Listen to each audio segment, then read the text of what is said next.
high is the ceiling for Baker Mayfield and the Brownies this season? It better be real high. After this season, you'll have 30 total free agents. After next season, you'll have 27, and they're big names. So this team that you're boasting, all of this talent in terms of personnel, you had better have success this year. That ceiling had better be sky high, because you know what else is going up with that ceiling? The window.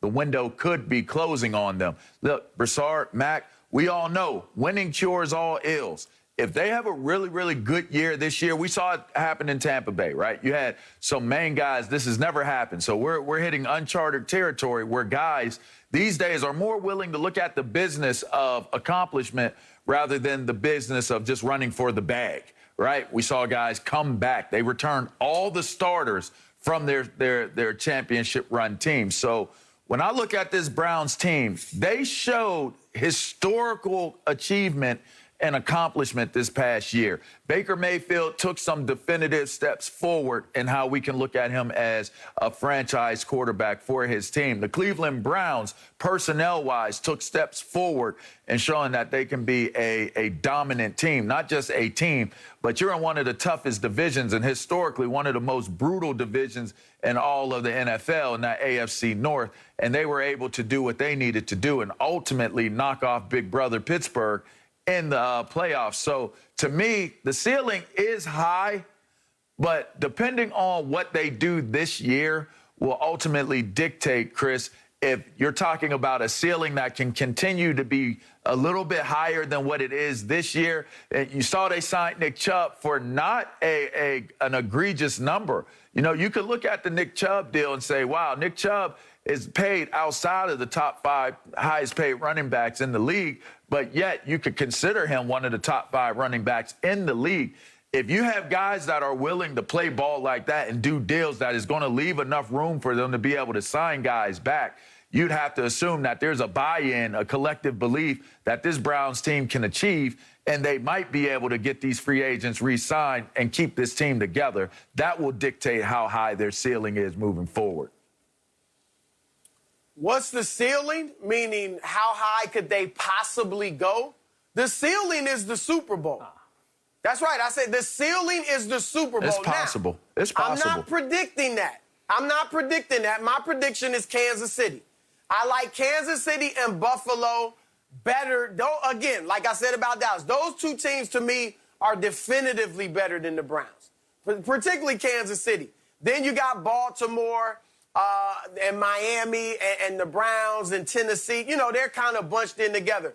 But if you're a Browns fan, you've got to be thinking, we got a chance to win or reach the Super Bowl.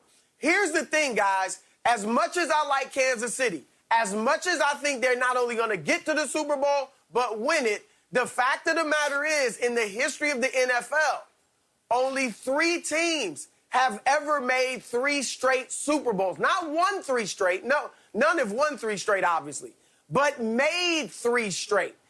With the Steelers of the 70s, the Niners of the 80s, the Cowboys of the 90s, the Patriots since then, only 3 teams have ever made it to 3 straight Super Bowls. So Kansas City, it's just tough. You know this, LeVar. It's just tough to get the 3 straight. So with that being the case, the Browns do have an opening.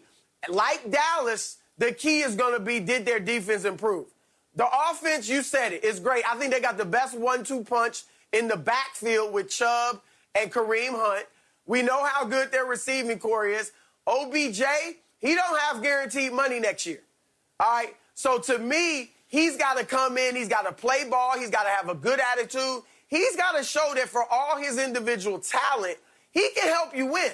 Because the fact is, in 7 years in the NFL, for as many of the highlights and all the commercials and the watches and all the buzz about OBJ, he's only contributed to a strong season win-loss-wise one time. One time. Last year, obviously, he didn't contribute after he got hurt early in the season.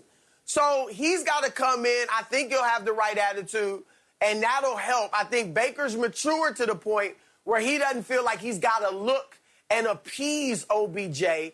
he's just going to throw it to the open man. So offensively, they're fine. The key is the defensive side. Last year, guys, they were the only team in the league to have a winning record and give up more points than they scored. All right? So the defense has to improve. We know they got Jadeveon Clowney. They really went big on the defensive backfield. Greedy Williams is back from injury. John Johnson, they signed. They drafted Greg Newsome. I think they'll be improved on that side of the ball. I know it's hard to put faith in the Browns because they've been a mess for 3 decades. But Stefanski is the real deal. Their talent is the real deal.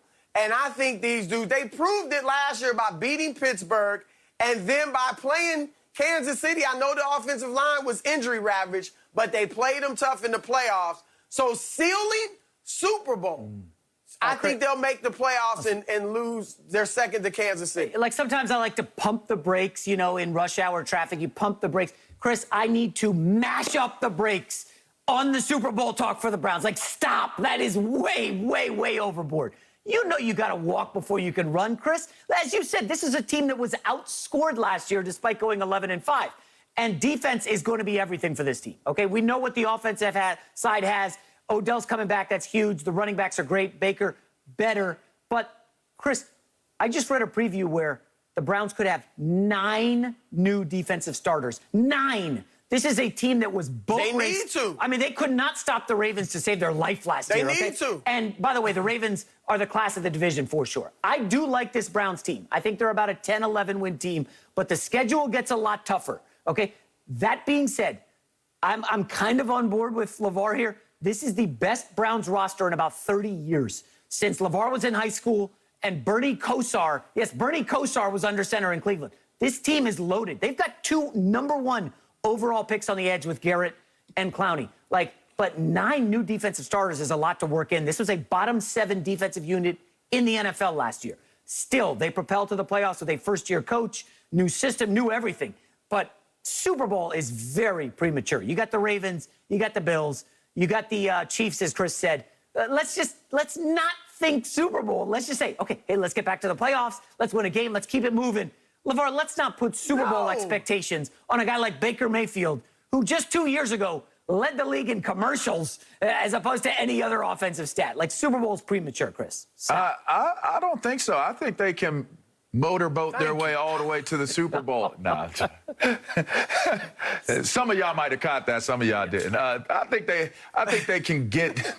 He loves boat races, so he loves the term. So I just figured I'd mess around with it on national television. Somebody laughed when I hit y'all with that. I do think that they can make it to the Super Bowl, actually, and here's the reason why. A lot of the statistics that you guys are throwing out there are stats that took place during the early to mid part of the year. If you recall last year, they found themselves later on in the season. And the reason why they found themselves is because they found their running attack. They got the best offensive line in all of football right now, in my opinion. I mean, it's a dope offensive line.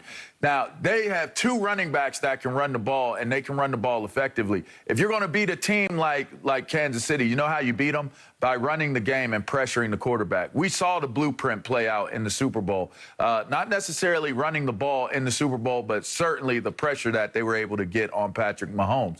So you have the ability. That's why they added Jadeveon Clowney. He's not going to be an every down impact player. But if you can get Jadeveon Clowney to be a guy that can get you a pressure one time a series during the course of a game, which is very doable with Jadeveon Clowney.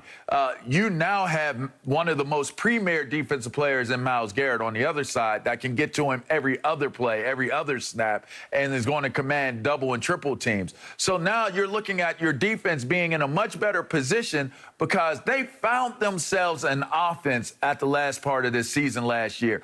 Baker Mayfield found a level of confidence in the last part of this season and in the playoffs. I saw his confidence level go to a whole entirely different place when they beat the Steelers in that first round of the playoffs. You're dealing with a dangerous team this year, and it's a dangerous team because they found an identity. Whether they stumbled upon it, whether it was necessity, whether it was planned, whatever Stefanski did, they found an identity, they wrote it out, and it worked very well. So when you throw out other teams like Baltimore, you throw out the Steelers, or if you throw out the Buffalo Bills, or you throw out the Kansas City Chiefs, the Chiefs were exposed. And I'll tell you, I was telling